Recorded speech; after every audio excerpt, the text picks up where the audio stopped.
Allô et bienvenue sur ma chaîne. Aujourd'hui, je vais partager avec vous, dans le fond, ce que je fais pour essayer d'apprendre une langue. Dans le fond, en ce moment, je suis en train d'étudier le japonais. Je suis une personne qui aime ça, essayer de comprendre les langues, malgré que je suis nulle. Pour moi, apprendre une langue, c'est super long, puis j'ai beau essayer de pratiquer. Je suis pourrie, ok? Sérieusement, même mon anglais, genre, ça a pris des années avant que ça a pris 8 ans avant que je puisse apprendre l'anglais. Puis j'ai commencé quand j'étais petite, puis avec l'école, puis tout, ça a pris 8 ans avant que je sois capable de comprendre, parler l'anglais. Puis même encore aujourd'hui avec le français, j'ai de la misère encore à l'écrire d'une certaine façon. Ouais, ben, je suis quand même pas super, mais tout ce qui est grammaire, pas sûr que pas mal tout le monde est pareil, là, mais au niveau de la grammaire française, c'est pas l'affaire la plus fun. Alors, je vais commencer avec les livres que j'ai et après, je vais vous parler de d'autres choses que j'ai pour apprendre le japonais. Alors, si dans le fond, vous ne savez pas trop par où commencer, dans le fond, mes livres, bien sûr, c'est des livres qui viennent des librairies du Québec. Je ne sais pas si y a partout dans le monde. Peut-être transcrits, mais sont en français. Alors, je ne sais pas trop. Alors, je vais commencer avec ça ici. C'est le dictionnaire de japonais 100% visuel. Alors, pour commencer à apprendre quelques mots, c'est quand même utile, mais c'est pas genre un dictionnaire, genre, ah, tu veux découvrir un mot. Non, c'est vraiment genre, tu veux partir d'une base pour, je sais pas, trouver autre chose. Alors, ici, je vous le montre. Alors, à l'intérieur, ça a l'air de ça. Dans le fond, chaque mot, chaque image, puis il y a des thèmes. Alors, comme au début, les chiffres, dans le fond, le corps humain, la piscine, les vacances à la mer, visiter, les fleurs, les arbres, l'appartement, etc. C'est ça, c'est divisé par catégorie. Dans le fond, chaque mot ici, il est écrit, dans le fond, en kana, en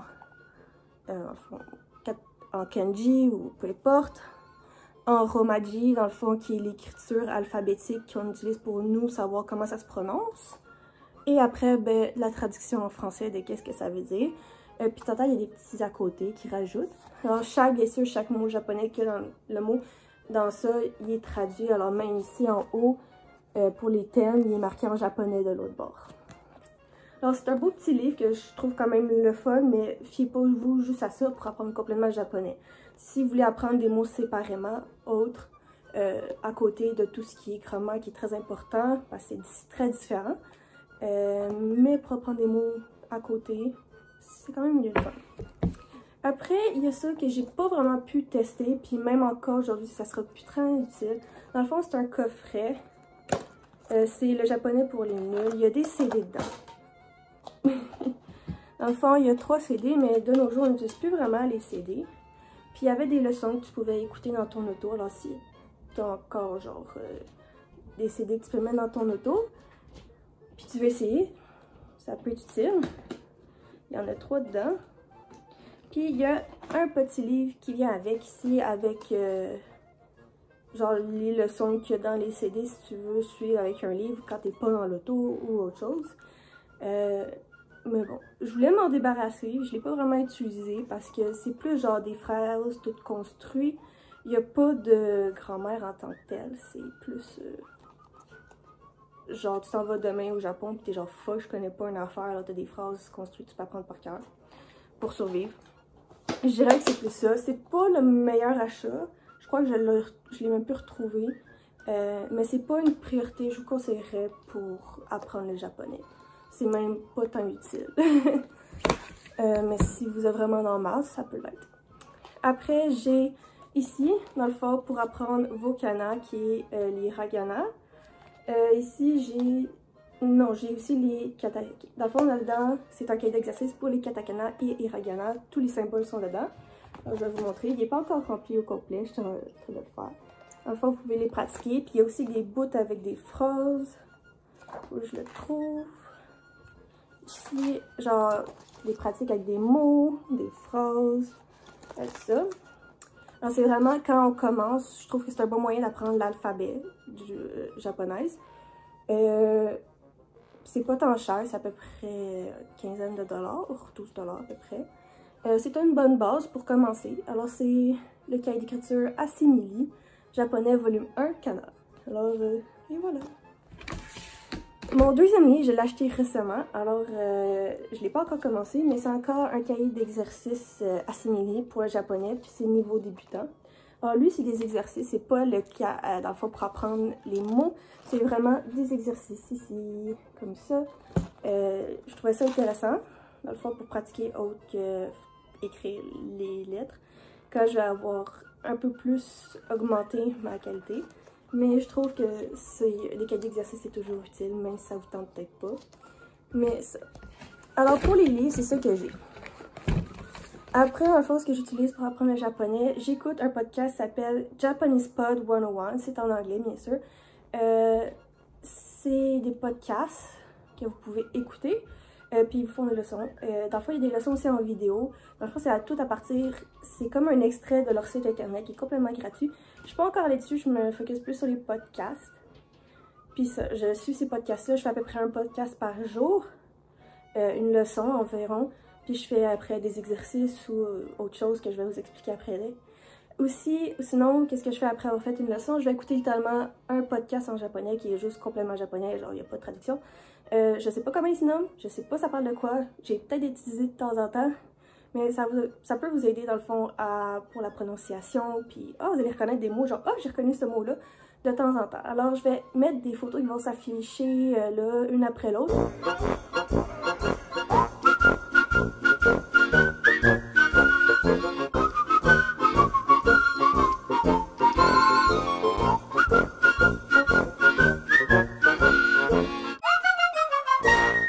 D'environ 5 secondes. Vous pouvez essayer de les retrouver. Mais sinon, si vous voulez un truc pour trouver des podcasts en japonais, changez dans le fond la langue de votre cell. Puis faites juste taper une lettre au hasard. Puis prenez-en un au hasard. Puis après, ils vont vous en conseiller d'autres, puis etc. Vous n'avez pas besoin déjà, ça, c'est ça. C'est sûr que c'est quelque chose qui vous intéresse, toujours plus le fun. Mais de base, si vous n'avez aucune idée de quoi chercher, moi, c'est ça que je fais. C'est la même affaire sur YouTube quand je cherche des vidéos, puis je sais pas quoi chercher. Photo.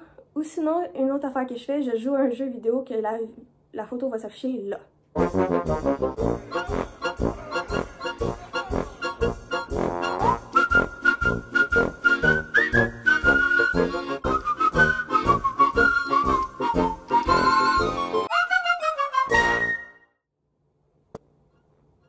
C'est passé? Ok.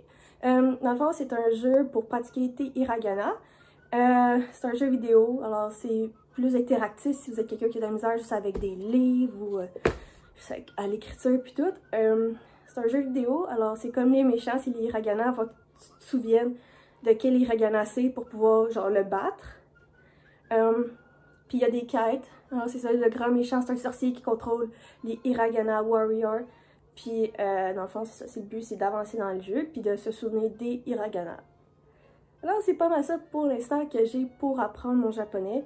Bien sûr j'écoute des animes de temps en temps. Mais pour la liste des animes que j'écoute, je vais faire ça dans une autre fois. J'en ai vraiment beaucoup. Puis je sais pas lesquels sont meilleurs pour apprendre le japonais. Alors, mais bien sûr, plus c'est pour enfants petits, meilleur que c'est parce qu'eux aussi sont en train d'apprendre la langue. Mais c'est ça. Alors c'est tout pour aujourd'hui. C'était ce que j'ai fait pour apprendre mon japonais, ce que j'écoute. Si vous avez des conseils, bien sûr, pour d'autres personnes, partagez-les ou pour moi aussi. Genre, je prends tous les conseils qu'il y a à offrir. Vous n'avez pas remarqué, mes cheveux ont peut-être changé de couleur. Ben, ça se voit pas vraiment en ce moment. Ils sont plus rendus mauve. Mais en ce moment, il fait pas beau dehors, alors on les voit pas. Mais ça, j'allais les changer. J'ai écœuré mes anciens cheveux, puis ils étaient littéralement morts. Genre, un peu plus, puis ils étaient en train de se pendre au bout de ma tête, genre. Mais c'est ça, alors. Je me suis dit ça faisait du bien, puis ça... Mais on dirait pas trop que ça a changé, on dirait ma couleur naturelle un peu dans mon cellulaire, en tout cas. C'est pas grave, si vous voulez aller voir mon Instagram, il y a une belle photo, genre, dans mon Instagram, où on voit bien la couleur, si vous êtes curieux. Alors, comme je disais, c'est tout pour aujourd'hui. Si vous avez des conseils, des questions, peu importe, partagez tout dans les commentaires. Je vais faire mon possible pour répondre, parce que, ben, en ce moment, de toute façon, j'ai pas 20 millions de commentaires comme les gros youtubeurs, alors je devrais être capable d'y répondre. C'est ça, alors partagez-nous tout ce que vous voulez. Quoi, vos livres préférés, vos jeux, peu importe, qui vous permettent d'apprendre le japonais. Ou autre langue aussi, genre si ça se traduit pis tout. Alors. Et ciao!